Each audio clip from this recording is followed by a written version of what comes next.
জয় যিশু। আজ 26শে সেপ্টেম্বর। প্রতিদিনের চিন্তা ও প্রার্থনা।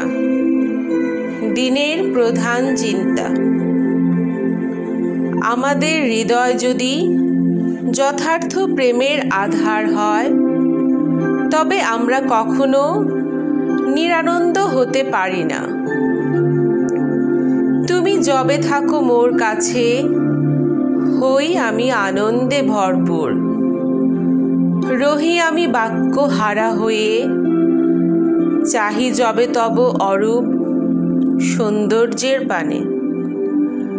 তুমি যে নীরব কেবল, তবু তব কণ্ঠস্বর বাজে দিন রাত, এ বিশ্বের সুমধুর সঙ্গীতের মতো।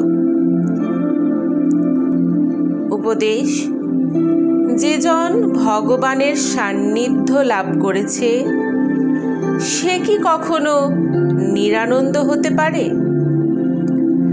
ইষ্টের প্রতি যদি আমাদের নিষ্ঠা বা অচলা ভক্তি না আসে, তবে আমরা সব আশীর্বাদ হারিয়ে ফেলি। মনে আমরা কখনো সন্দেহ বা দ্বিধাকে স্থান দিব না। আমরা যখন নিঃসন্দেহে এবং মুক্ত প্রাণে ভালোবাসতে ও বিশ্বাস করতে শিখি, তখন আমরা এক পরম শান্তি লাভ করি। সেই অপূর্ব শান্তি আমাদের সকল রোগ আরোগ্য করে দেয়। এটা এমন এক স্নিগ্ধ এবং কি আনন্দদায়ক।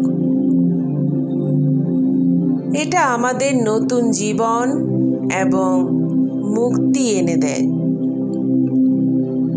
প্রার্থনা: হে আমার কোমল হৃদয় প্রভু, তুমি প্রেমের প্রতিমূর্তি। আমার এই হৃদয়ে ও মনে তুমি ওই প্রেমের পূর্ণ প্রভাব বিকীর্ণ করো। আমার জীবনে তুমি নতুন ভক্তি সঞ্চয় করো। আমার সাধনা ও প্রার্থনাকে তুমি সঞ্জীবিত করো। আমার ভিতরে তুমি এক নিবিড় ব্যাকুলতা জাগাও। তোমার প্রতি আমার যে ভালোবাসা, তা যেন আরো গভীর হয়। তোমার মধ্যে আমি যে আনন্দ পাই, তা যেন এক অসীম অপার হয়, যে আমি কখনো অসন্তোষ বা নিরুৎসাহের বশীভূত না হই, বরঞ্চ তোমারই সান্নিধ্যে যেন আমি চিরকাল শান্তিতে বাস করতে পারি।